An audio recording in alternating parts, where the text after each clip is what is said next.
जो विद्यार्थी मित्रों धोरण 12 चैप्टर नंबर 6 तत्वों अलगीकरण में આપણે લેક્ચર નંબર 2 માં આપણા પેમ્ફલેટના પ્રશ્ન નંબર 6 થી 9 ભણી ગયા હતા। આજે લેક્ચર નંબર 3 માં પ્રશ્ન નંબર 10 થી આગળ વધીએ તો પ્રશ્ન નંબર 10 જો એનું વિધાન આ રીતનું છે, અયસ્કના સંકેન્દ્રણની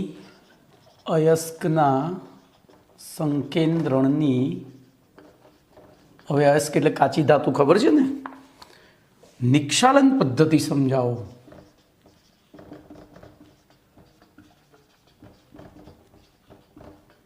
बराबर, निक्षालन पद्धति समझाओ।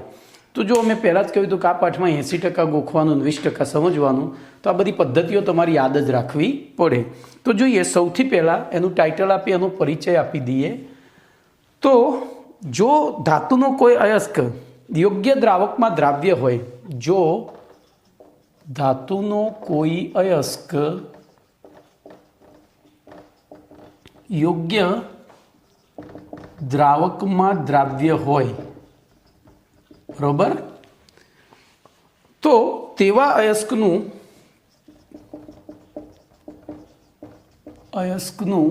संकेन्द्रण करवा माटे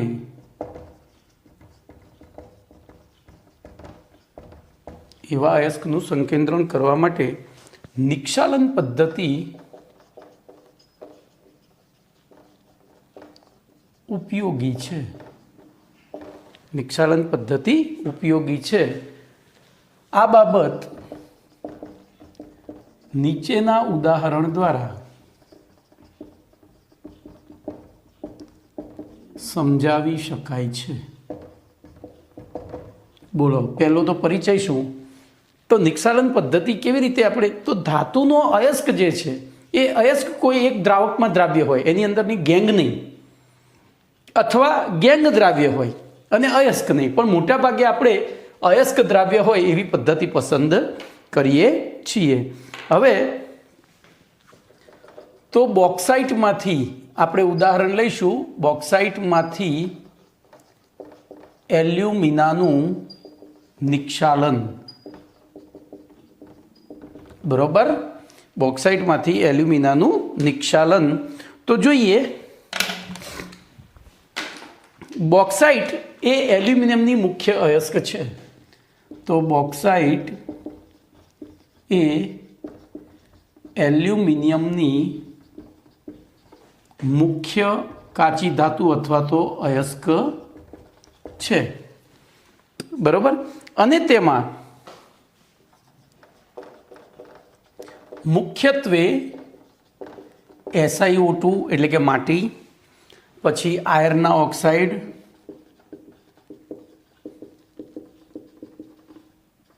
अने आयर्न ऑक्साइड अने टिटानियम ऑक्साइड, टिटानियमना ऑक्साइड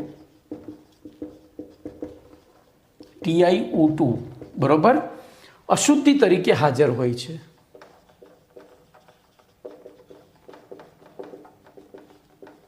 बोलो, एमां आ एक MCQ मळी गयो के बॉक्साइटनी अंदर कई अशुद्धिओ हाजर होय छे।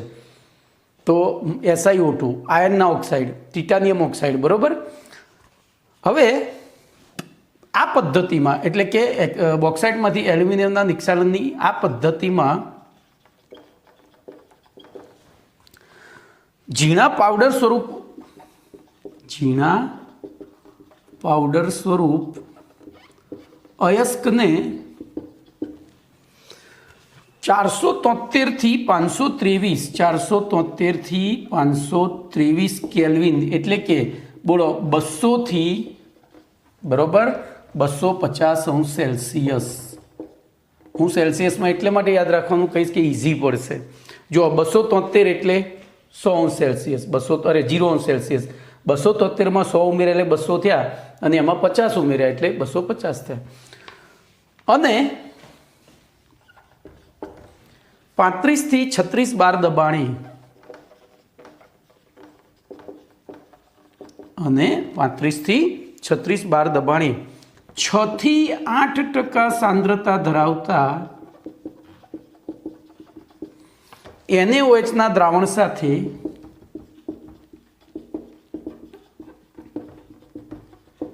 ગરમ કરવામાં આવે.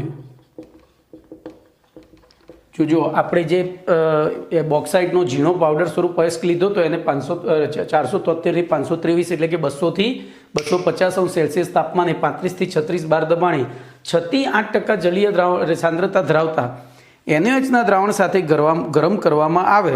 હવે અહીંયા ગરમ કરવામાં આવે એની સાથે પકવવામાં આવે એવું પણ લખવાનું છે, કારણ કે કૌંસમાં પકવવામાં આવે.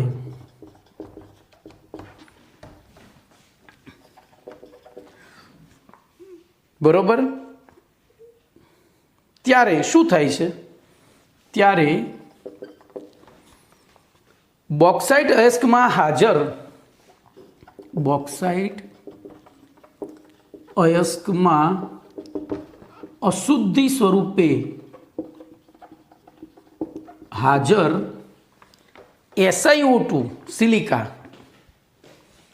સિલિકા એટલે કે SiO2 આ ગરમ NaOHમાં દ્રાવ્ય થઈ જાય છે. ગરમ NaOHમાં દ્રાવ્ય થઈ સોડિયમ સિલિકેટ બનાવે છે. સોડિયમ સિલિકેટ બનાવે છે. બરોબર. જ્યારે આયર્નના ઓક્સાઇડ અને ટિટાનિયમના ઓક્સાઇડ આયર્નના ઓક્સાઇડ અને ટિટાનિયમના ઓક્સાઇડ અદ્રાવ્ય રહે છે. બોલો શું થશે? જેમને ગાળીને દૂર કરવામાં આવે છે. જેમને ગાળીને દૂર કરવામાં આવે છે. હવે જોજો ફરીથી એક વખત ધ્યાનથી જોઈએ તો જોજો આ પહેલા તબક્કામાં શું થયું?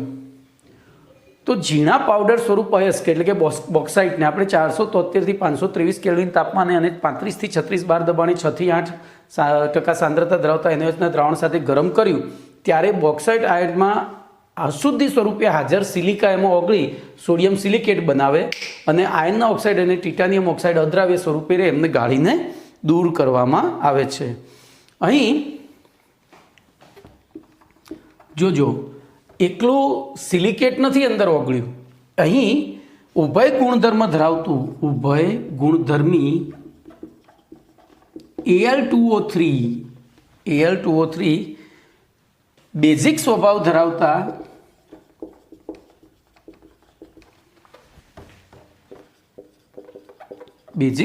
ધરાવતા NaOH સાથે સંયોજાઈ જલદ્રાવ્ય સોડિયમ ટેટ્રાહાઇડ્રોક્સો એલ્યુમિનેટ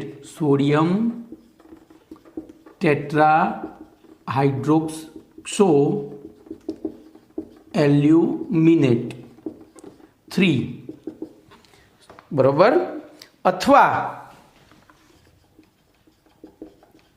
સોડિયમ એલ્યુમિનેટ એનું બીજું નામ છે એલ્યુમિનેટ બનાવે છે.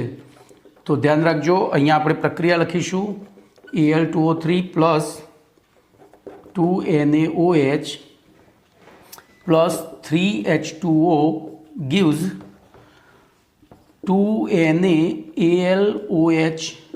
4 times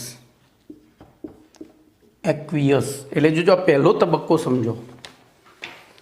આપણે જે બોક્સાઇડ કાચી ધાતુ હતી એની અંદર ધ્યાન રાખજો એને 473 થી 523 કેલ્વિન તાપમાને 35 થી 36 બાર દબાણે 6 થી 8% સાંદ્રતા ધરાવતા જલીય દ્રાવણ સાથે ગરમ કર્યું. એટલે એમાંની અશુદ્ધિઓમાં સિલિકા ઓગળ્યું, બાકીનું ઓગળ્યા વગર રહ્યું. વળી જે એલ્યુમિના હતું એ એલ્યુમિના ઉભય ગુણધર્મી છે એટલે બેઝિક સ્વભાવના NaOH સાથે સંયોજાય જલદ્રાવ્ય એટલે કે એમાં જોજો હવે આપણે જે ગાળણ મળ્યું એ ગાળણમાં બે વસ્તુઓ હશે બનાવે છે. આથી ગાળણમાં સોડિયમ સિલિકેટ અને બીજું શું હાજર હોય? સોડિયમ સિલિકેટ હતું અને બીજું સોડિયમ એલ્યુમિનેટ હાજર હોય છે. અને પેલી બે અશુદ્ધિઓ આપણે ગાળીને દૂર કરી. તો આ વાક્ય ખાસ યાદ રાખજો અને પછી આ સમીકરણ લખવાનું છે. હવે જોજો, ત્યારબાદ તો અહીંયા ઉપર લખું છું,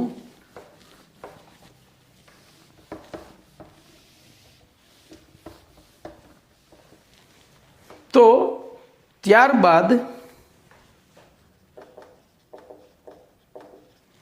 આ પ્રક્રિયા મિશ્રણમાંથી, એટલે કે આ બેના મિશ્રણમાંથી, કયા બેના? તો સોડિયમ સિલિકેટ અને સોડિયમ એલ્યુમિનેટ. તો આ પ્રક્રિયા મિશ્રણમાંથી CO2 વાયુ પસાર કરતા, બોલો શું થશે? CO2 વાયુ પસાર કરતા નીચે પ્રમાણે પ્રક્રિયા થઈ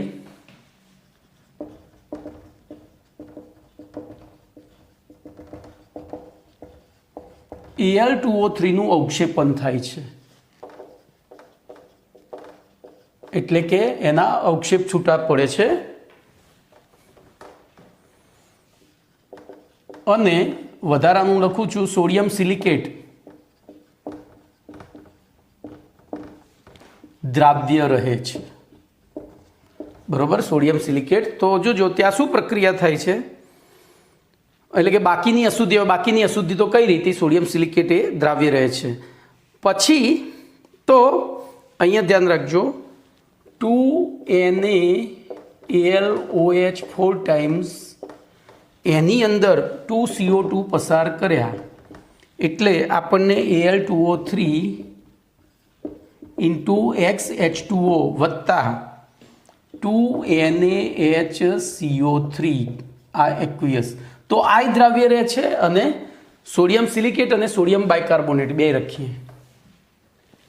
સોડિયમ અને સોડિયમ બાયકાર્બોનેટ દ્રાવણમાં દ્રાવ્ય રહે છે. જોજો હવે તો આ તબક્કે પ્રક્રિયા મિશ્રણમાંથી તાજા બનાવેલા Al2O3 ના અવક્ષેપ ઉમેરવામાં આવે. જોજો હવે આ તબક્કે પ્રક્રિયા મિશ્રણમાં તાજા બનાવેલા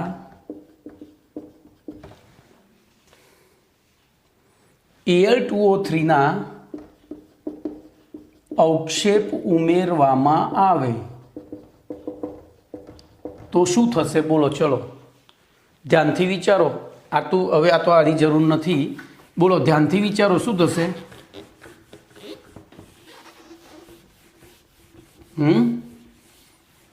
તો Al2O3 આ Al2O3 એમાંથી કેટલાક પાણીના અણુ શોષી લેશે. એટલે કે Al2O3 ઇન્ટુ XH2O ની સાંદ્રતા શું થશે? જે આવે તો તે હું બધું જ લખું છું. Al2O3 ઇન્ટુ XH2O માંથી કેટલાક પાણીના અણુઓનું શોષણ કરે છે. આથી ઉપરોક્ત પ્રક્રિયામાં શું થાય છે? Al2O3 ઇન્ટુ XH2O ની સાંદ્રતા ઘટે છે. અને હવે અહીંયા સંતુલન વિચારો. તો અહીંયા જો સાંદ્રતા ઘટતી હોય તો શું થાય? લ સટેલિયરના નિયમ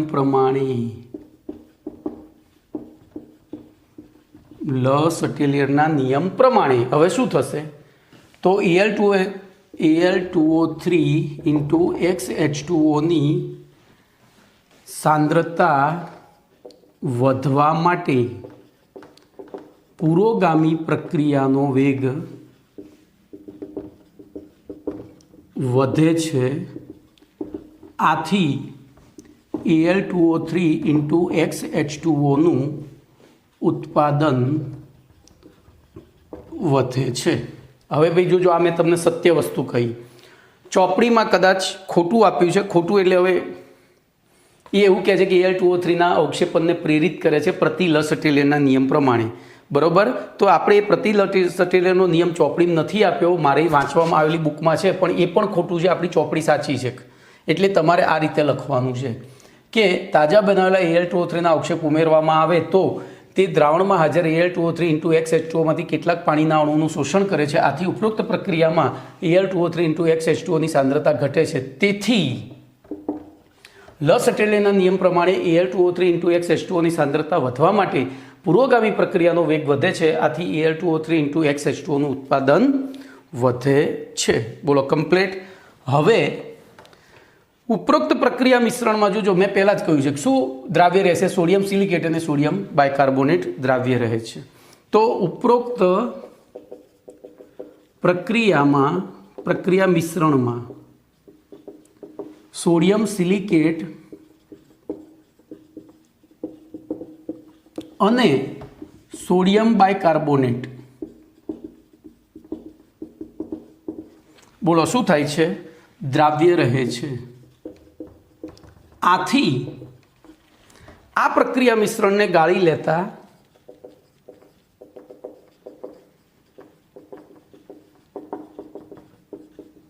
બોલો શું થાય? આ પ્રક્રિયા મિશ્રણને ગાળી લેતા Al2O3 ઇન્ટુ XH2Oના અવક્ષેપ પ્રાપ્ત થાય છે.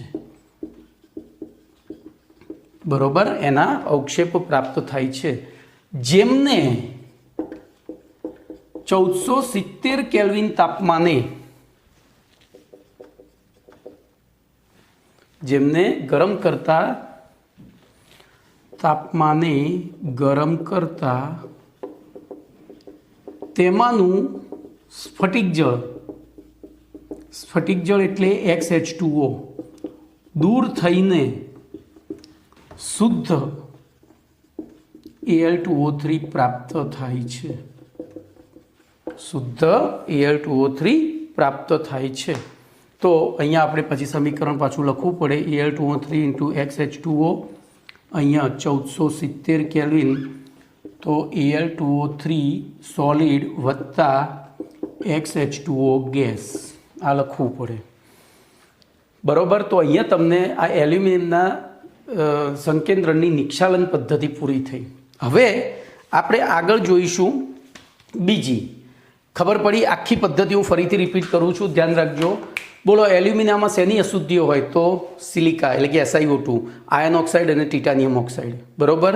હવે એ કાચી ધાતુ એ અયસ્કને આપણે 6 થી 8% સાંદ્ર NaOH સાથે મિશ્ર કરી, બરોબર, 473 થી 523 કેલ્વિન તાપમાને 35 થી 36 બાર દબાણે ગરમ કરીએ એટલે એમાંનું સિલિકા એમાં ઓગળી જાય અને Al2O3 એ NaOH સાથે પ્રક્રિયા કરી સોડિયમ એલ્યુમિનેટ એટલે કે NaAlO4 or AlOH4, બરોબર, આવું દ્રાવ્ય સંકીર્ણ બનાવે. અને પેલા આયર્ન ઓક્સાઇડ અને ટિટાનિયમ ઓક્સાઇડ અદ્રાવ્ય એને આપણે ગાળીને જુદા કાઢી લીધા.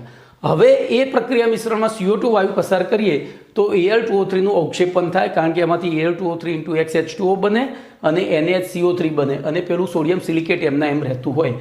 હવે આ તબક્કે પ્રક્રિયા મિશ્રણમાં તાજા બનાવેલા Al2O3ના અવક્ષેપ ઉમેરવામાં આવે તો Al2O3 ઇન્ટુ XH2Oમાંથી કેટલાક પાણીના અણુનું શોષણ કરે. તેથી ઉપરોક્ત પ્રક્રિયામાં Al2O3 ઇન્ટુ XH2Oની સાંદ્રતા શું થાય? ઘટે.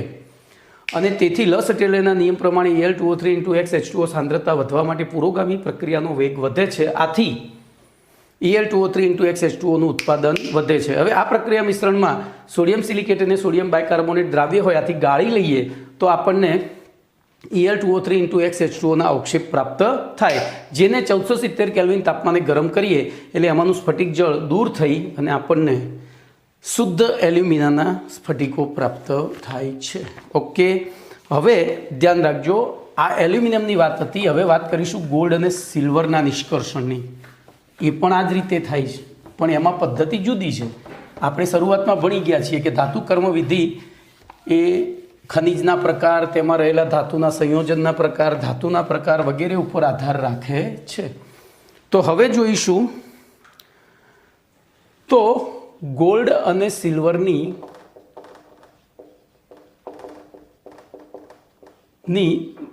સિલ્વરના સંકેન્દ્રણની, સિલ્વરના અયસ્કોની, સીધું જ લખી દઈએ, નિષ્કર્ષણની નિક્ષાલન પદ્ધતિ. બરોબર. તો ગોલ્ડ અને સિલ્વરના નિષ્કર્ષણની ધાતુ કર્મ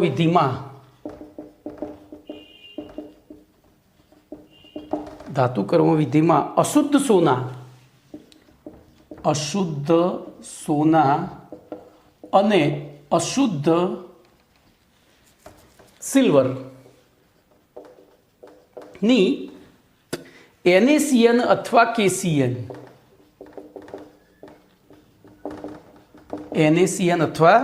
KCN ના મંદ દ્રાવણોમાં O-2 એટલે કે હવા, અહીંયા છાપવાની ભૂલ છે ભાઈ, O2 આવે, ની હાજરીમાં, હવા કૌંસમાં O2 ની હાજરીમાં નિક્ષાલન કરવામાં આવે છે.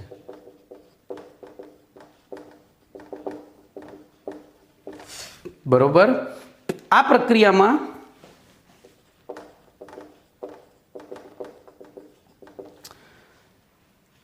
સોના અને ચાંદી ના અનુવર્તી સાયનાઇડ સંકીર્ણ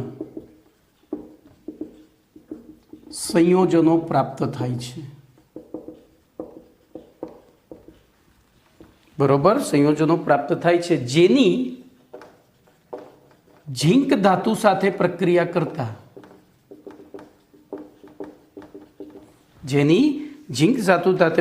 કરતા ઝીંક સાયનાઇડ સંકીર્ણ બને છે. ઝીંક સાયનાઇડ સંકીર્ણ સંયોજન બને છે અને AU તથા AG અથવા AgM શુદ્ધ સ્વરૂપમાં મુક્ત થાય છે. કમ્પ્લીટ. આ પદ્ધતિને મેક આર્થર ફોરેસ્ટેરાઇટ પદ્ધતિ કહે છે. નામ યાદ રાખજો, મેક આર્થર ફોરેસ્ટેરાઇટ પદ્ધતિ. તો ધ્યાન રાખજો, આપણે 4 મોલ ધાતુ લઈએ, એની 8 CN- સાથે પ્રક્રિયા કરીએ, જલીય દ્રાવણમાં છે ને, તો H2O લઈએ અને પાછી હવા પસાર કરીએ. બરોબર. H2O લઈએ તો અહીંયા 2 H2O વપરાય અને આપણને નિપજ તરીકે 4MCN2- વત્તા 4OH- એક્વિયસ, આવું એક સંકીર્ણ સંયોજન મળે. MCN ટ્વાઇસ OH એવું સંકીર્ણ સંયોજન મળે. હવે જ્યાં M બરાબર શું છે, તો જ્યાં M બરાબર AU અથવા AG. ચલો, એના પછી આ જે 2MCN ટ્વાઇસ માઇનસ એક્વિયસ બન્યું હતું એની Zn સાથે પ્રક્રિયા કરીએ, તો આ Zn Mનું સ્થાન લઈ લેશે, એટલે આપણને ZnCN ટ્વાઇસ માઇનસ એક્વિયસ મળશે અને M મુક્ત શુદ્ધ સ્વરૂપે પ્રાપ્ત થશે. શું થશે? 2M શુદ્ધ સ્વરૂપે પ્રાપ્ત થશે. તો હવે ધ્યાન રાખજો, આ પદ્ધતિનું નામ છે નિષ્કર્ષણ પદ્ધતિ. શું છે? નિષ્કર્ષણ. પણ એ નિક્ષાલનમાં એક પ્રકારનું નિક્ષાલન જ છે, એટલે એને ત્યાંય લખવી પડે. ખબર પડી? તો આ 2 ઉદાહરણો છે. હવે આ પ્રક્રિયા ખાસ યાદ રાખજો, આમાંથી ઘણા બધા MCQ મળે છે. ઓકે. તો અહીંયા તમારો 10મો પ્રશ્ન પૂરો થયો, વિચારો. ચલો, એના પછી કેટલાક SQ છે એની વાત કરીશું.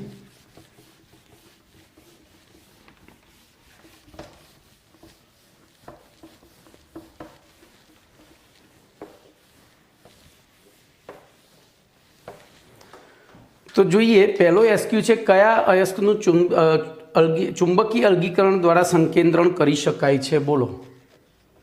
S37, કયા અયસ્કોનું ચુંબકીય અલગીકરણ દ્વારા સંકેન્દ્રણ કરી શકાય છે? બોલો આપો જવાબ. તો જે અયસ્ક પોતે ચુંબકીય હોય એવા અયસ્કોમાં પહેલું હેલીની માસી આવી. હેલીની માસી આવી. યાદ આવ્યું? ટ્રીક આપી હતી મેં. એફીની કાચી ધાતુઓ. બોલો હેમેટાઇટ, લિમોનાઇટ, મેગ્નેટાઇટ, સિડેરાઇડ અને આયન પાયરાઇટ્સ. બોલો આનું સૂત્ર યાદ છે હેમેટાઇટનું? તો Fe2O3.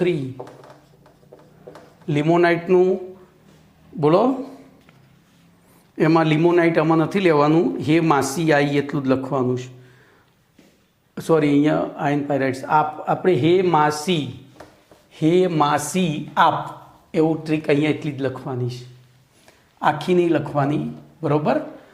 તો મેગ્નેટાઇટ એટલે Fe3O4, સિડેરાઇડ એટલે FeCO2 અરે CO3 FeCO3 અને આયન પાયરાઇટ્સ એટલે FeS2. તો આટલાનું ચુંબકીય અલગીકરણ દ્વારા સંકેન્દ્રણ કરી શકાય.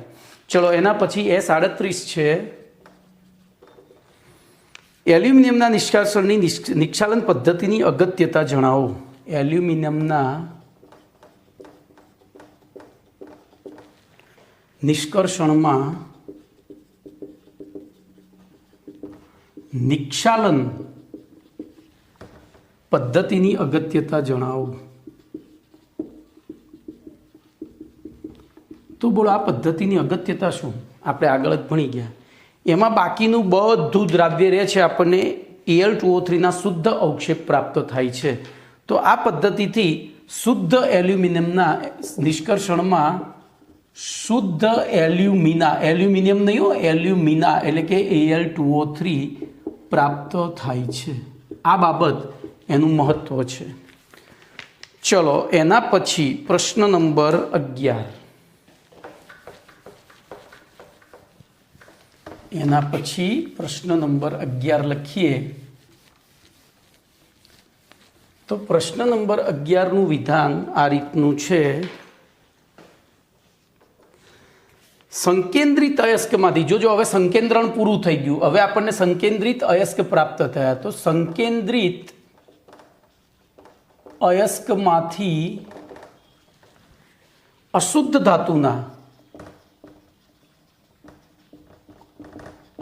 ધાતુના નિષ્કર્ષણના તબક્કા જણાવો. બોલો શું લખશો આમાં?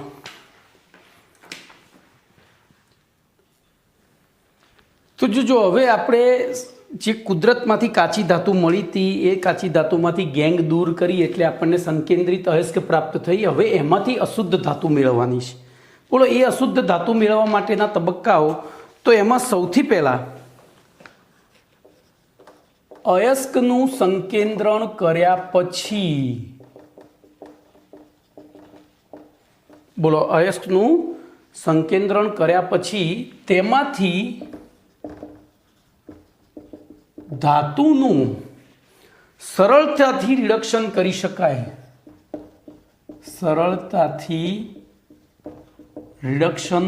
શકાય, તેવા સ્વરૂપમાં અયસ્કને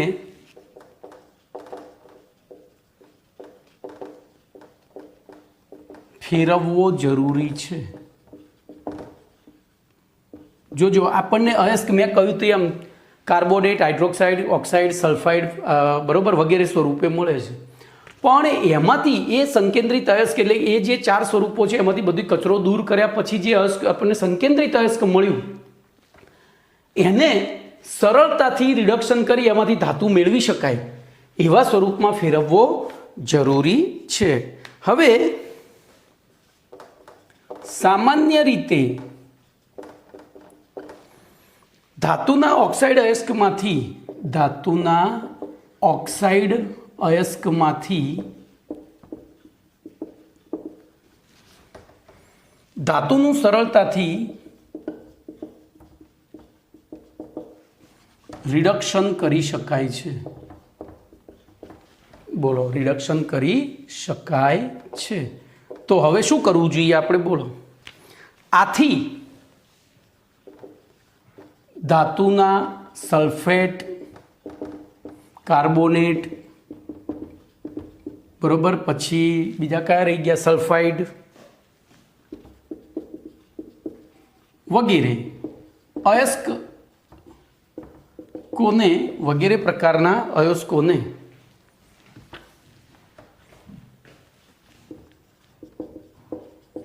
સંકેન્દ્રિત અયસ્કોને બોલો, સૌ પ્રથમ ઓક્સાઇડમાં રૂપાંતરણ કરવામાં આવે છે.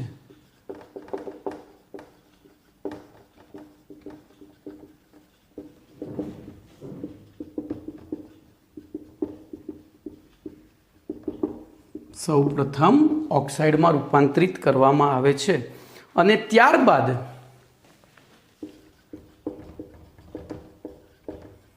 તે ઓક્સાઇડ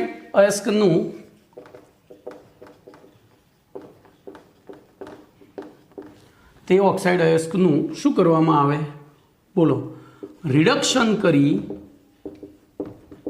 તે ઓક્સાઇડ અયસ્કનું રિડક્શન કરી અશુદ્ધ ધાતુ પ્રાપ્ત કરવામાં આવે છે. અશુદ્ધ ધાતુ પ્રાપ્ત કરવામાં આવે છે. જો હવે આપણે કુદરતમાંથી મોટાભાગે સલ્ફેટનો બહુ ઉપયોગ કરતા નથી, એટલે કાર્બોનેટ અને સલ્ફાઇડ વગેરે પ્રકારના અયસ્કો હોય, ત્રણનો ઉપયોગ વધારે કરીએ, કાર્બોનેટ, સલ્ફાઇડ અને ઓક્સાઇડ. તો એમાં ઓક્સાઇડ હોય તો વાંધો નહીં, તો આ સ્ટેપ કરવાની જરૂર નથી. પણ જો કાર્બોનેટ અને સલ્ફાઇડ હોય તો સૌથી પહેલાં એને શેમાં ફેરવવા પડે? ઓક્સાઇડમાં, અને પછી એનું રિડક્શન કરી. હવે આથી બોલો, સંકેન્દ્રિત અયસ્કમાંથી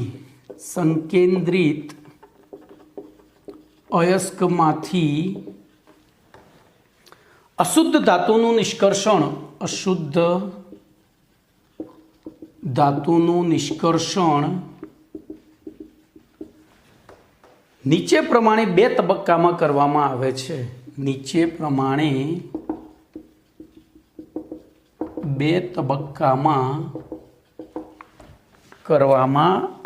છે. બોલો, ક્લિયર? તો હવે તબક્કા લખીએ. બોલો, પહેલો તબક્કો શું લખીશું? તો અયસ્કનું ઓક્સાઇડમાં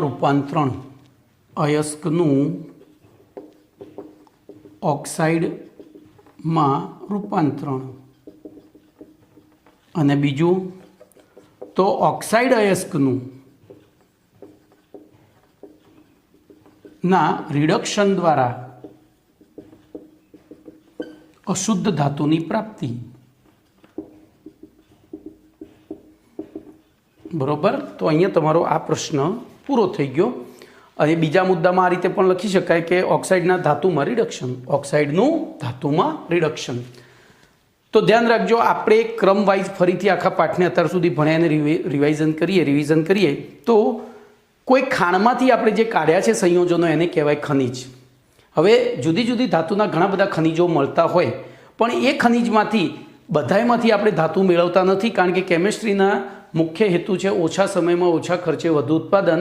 એ પ્રમાણે એમાંથી એવા જ ખનિજોને પસંદ કરવામાં આવે છે કે જે આપણને વ્યાવસાયિક રીતે વધુ સગવડ ભર્યા હોય, એટલે કે ઓછા સમયમાં ઓછા ખર્ચે વધુ ઉત્પાદન થાય. એવા જે ખનિજો છે એમને આપણે અયસ્ક અથવા કાચી ધાતુ કહીએ છીએ. એ અયસ્ક અને કાચી ધાતુનું પહેલું આપણે કરીએ છીએ સંકેન્દ્રણ, એટલે કે એમાંથી બિનજરૂરી જે પદાર્થો છે એને દૂર કર્યા. એ સંકેન્દ્રણની બધી રીતો આપણે ભણી ગયા. એ સંકેન્દ્રણ કર્યા પછી આપણને મળી સંકેન્દ્રિત અયસ્ક. હવે એ સંકેન્દ્રિત અયસ્કમાંથી ધાતુ મેળવવી હોય તો પહેલું સ્ટેપ એ છે કે એ સંકેન્દ્રિત અયસ્ક છે એ કાર્બોનેટ, સલ્ફાઇડ કે ઓક્સાઇડ સ્વરૂપે હોય. જો ઓક્સાઇડ સ્વરૂપે હોય તો કોઈ પ્રોબ્લેમ નથી, પણ જો કાર્બોનેટ કે સલ્ફાઇડ સ્વરૂપે હોય તો પહેલાં એને શેમાં ફેરવવામાં આવે છે? ઓક્સાઇડમાં, અને પછી એ ઓક્સાઇડમાંથી ધાતુનું રિડક્શન કરવામાં આવે છે. તો બોલો, હવે આગળનો પ્રશ્ન શું હશે? વિચારો. તો આ પ્રશ્ન હોય કાર્બોનેટ, આપણે એવું વિચારીએ તો એમ શું હોઈ શકે? તો ધાતુના સલ્ફાઇડ, કાર્બોનેટ અને હાઇડ્રેટેડ અયસ્કોનું અનુવર્તી ઓક્સાઇડ અયસ્કમાં રૂપાંતરણ સમજાવો. આ જ હોય ને હવે તો આગળનો પ્રશ્ન. ચલો તો જોઈએ પ્રશ્ન નંબર 12. પ્રશ્ન નંબર 12.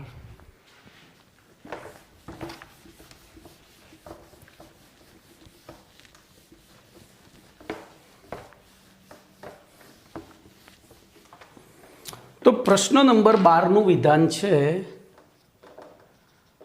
ધાતુના સલ્ફાઇડ, કાર્બોનેટ અને હાઇડ્રેટેડ એટલે હાઇડ્રોક્સાઇડ થાય, ખબર પડી? હાઇડ્રેટેડ એટલે હાઇડ્રોક્સાઇડ થાય. અયસ્કોનું અનુવર્તી ઓક્સાઇડ અયસ્કમાં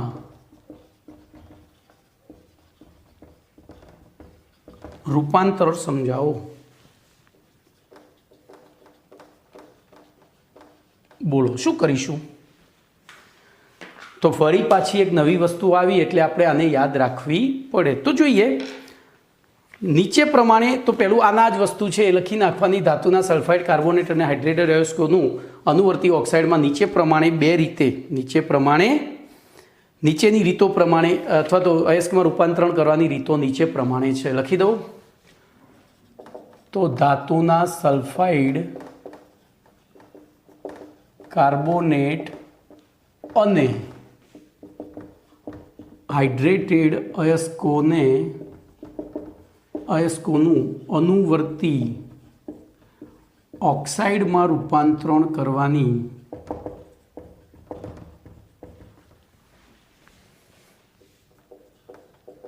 રીતો નીચે પ્રમાણે છે. એમાં પહેલી રીત છે કેલ્સિનેશન. જેને ગુજરાતીમાં નિસ્તાપન કહે છે. ખાસ યાદ રાખજો. ઇંગ્લિશ કેલ્સિનેશન એવું ઇંગ્લિશ વર્ડ છે અને ગુજરાતીમાં એને નિસ્તાપન કહે છે. સંસ્કૃત વર્ડ છે એટલે આપણે ગુજરાતીમાં સંસ્કૃત. હવે આ ક્યારે કામમાં આવે? તો સામાન્ય રીતે ધાતુના કાર્બોનેટ અને હાઇડ્રેટેડ અયસ્કોનું અનુવર્તી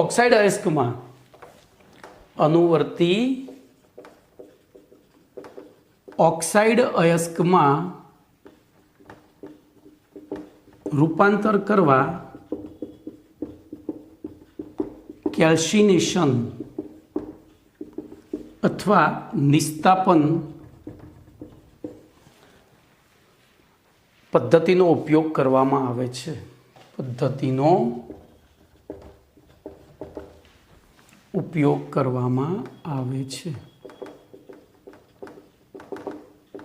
જોજો હવે આ પદ્ધતિ બહુ સરળ છે. આ પદ્ધતિમાં ધાતુના કાર્બોનેટ અને હાઇડ્રેટેડ અયસ્કોને ઊંચા તાપમાને હવાની ગેરહાજરીમાં, ખાસ ધ્યાન રાખજો, ઊંચા તાપમાને હવાની ગેરહાજરીમાં ગરમ કરવામાં આવે છે. કશું જ બીજું કરવાનું નથી. ઊંચા તાપમાને હવાની ગેરહાજરીમાં ગરમ કરવામાં આવે છે. આથી કાર્બોનેટ અયસ્કોમાંનો કાર્બોનેટ સમૂહ કાર્બન ડાયોક્સાઇડ સ્વરૂપે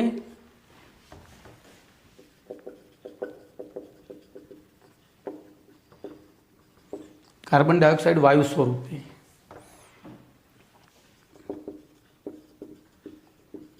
અને હાઇડ્રેટેડ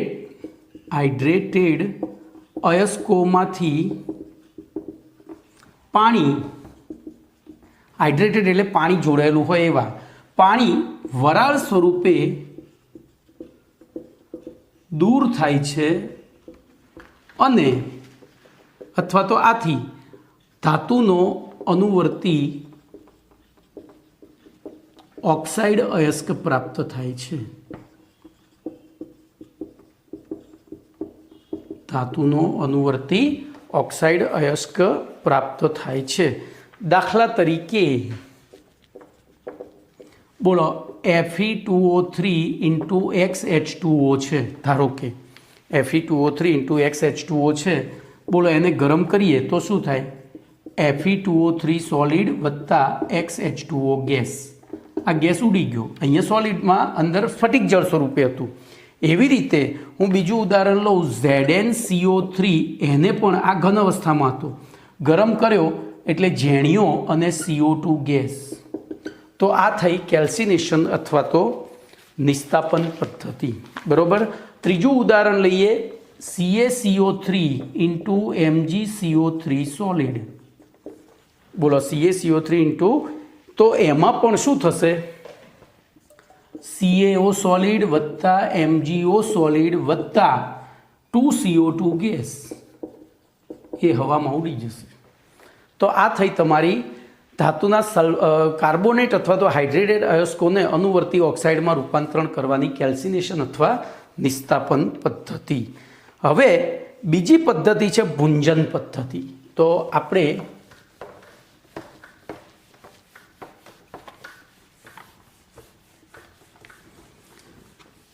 બીજી પદ્ધતિ છે ભુંજન પદ્ધતિ.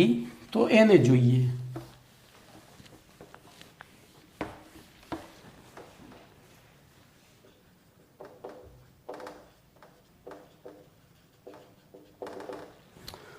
તો ભુંજન પદ્ધતિ સામાન્ય રીતે ધાતુના સલ્ફાઇડ અયસ્કોમાંથી ઓક્સાઇડ અયસ્ક પ્રાપ્ત કરવા માટે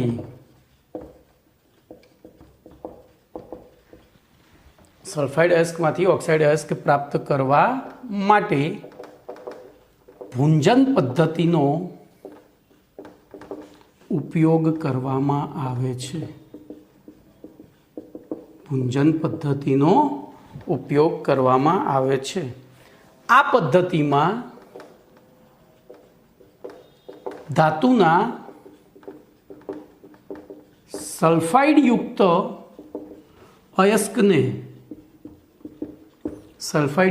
અયસ્કને હવાની હાજરીમાં, જો પેલું હવાની ગેરહાજરી હતી, હવાની હાજરીમાં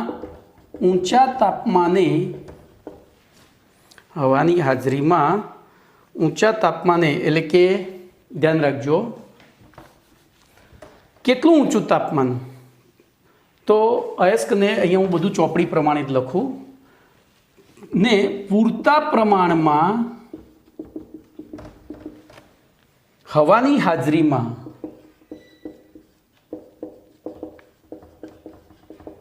તે અયસ્કમાં હાજર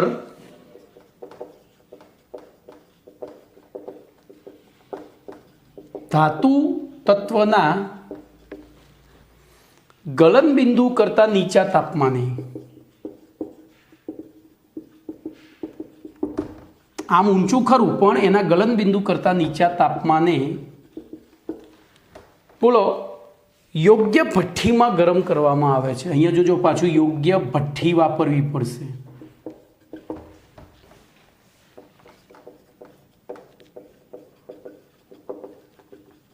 બોલો હવે શું થશે? તો હવાની હાજરીમાં, પૂરતા પ્રમાણમાં હવાની હાજરીમાં, આથી ધાતુના સલ્ફાઇડ અયસ્કમાં હાજર સલ્ફર હવામાંના ઓક્સિજન સાથે સંયોજાઈ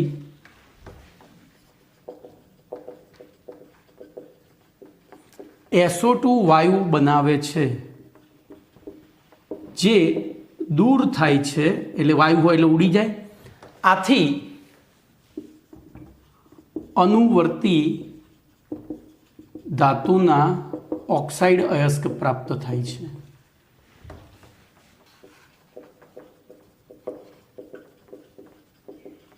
દાખલા તરીકે બરોબર, બોલો ZnS. તો ZnS ને O2 ની હાજરીમાં ગરમ કર્યો એટલે ઝેણિયો વત્તા SO2. બરોબર. બોલો આ સોલિડ, આ ગેસ, આ સોલિડ, આ ગેસ. તમારે બેલેન્સ કરવું હોય તો અહીંયા 2 3 અને એ પ્રમાણે 2 તો અને આ 2 થશે. જોઈ લો બેલેન્સ થઈ ગયું. એવી રીતે પીબીએસ સોલિડની પણ 3 O2 સાથે ગેસ સાથે ગરમ કરો તો 2 PbO સોલિડ વત્તા 2 SO2 ગેસ.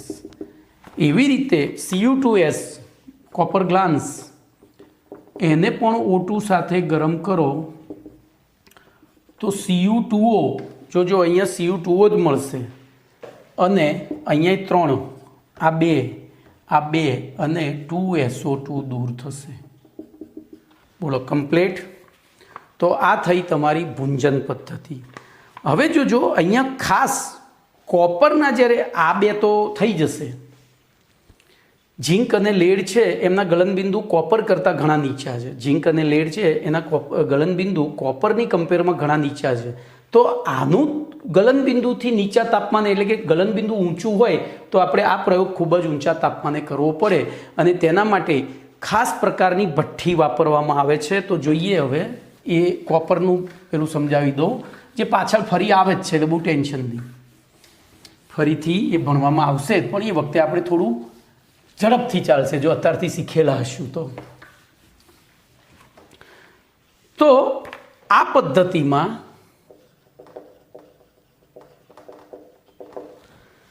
કોપરના સલ્ફાઇડ અયસ્કને પરાવર્તની ભઠ્ઠીમાં ગરમ કરવામાં આવે છે. પરાવર્તની ભઠ્ઠીમાં ગરમ કરવામાં આવે છે. જો આ એમસીક્યુ વારંવાર પૂછાઈ ગયેલો છે કે કોપરના સલ્ફાઇડયુક્ત અયસ્કનું ભુંજન કઈ ભઠ્ઠીમાં કરવામાં આવે છે તો પરાવર્તની. અહીં જો કોપરના અયસ્કમાં આયનની અશુદ્ધિ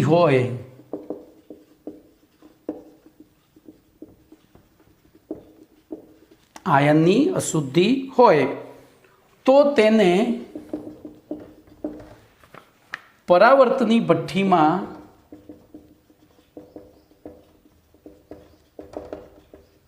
ગરમ કરતા પહેલા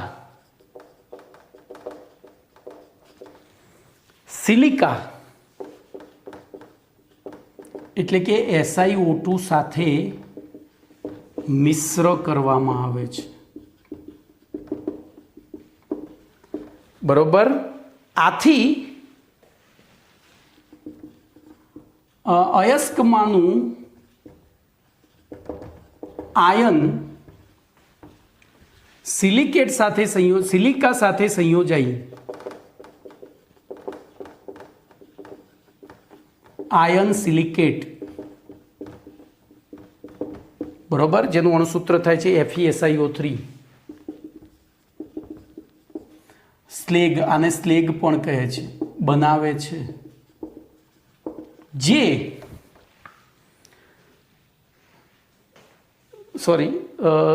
સ્લેગ સ્વરૂપે અને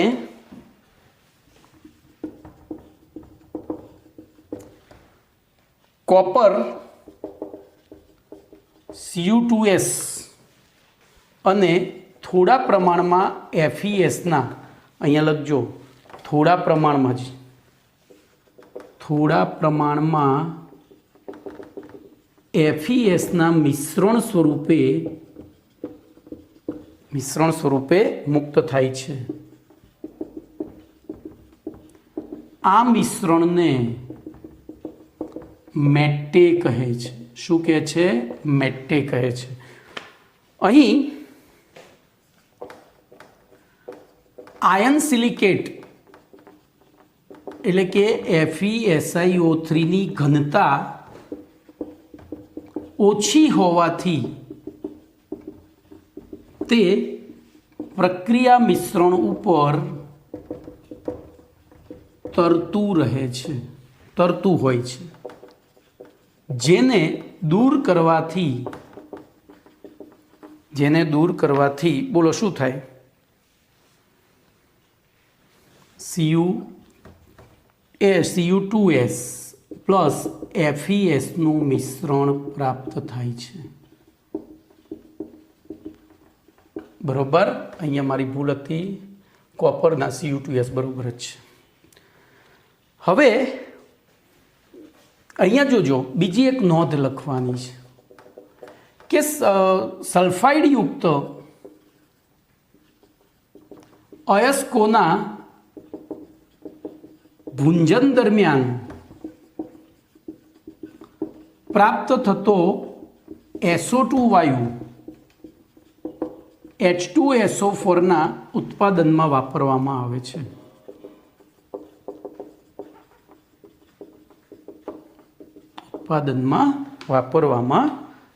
છે. બોલો કમ્પ્લીટ. તો અહીંયા તમારો પ્રશ્ન નંબર 12 પૂરો થયો. બીજું નેક્સ્ટ ટાઈમ. ઓકે.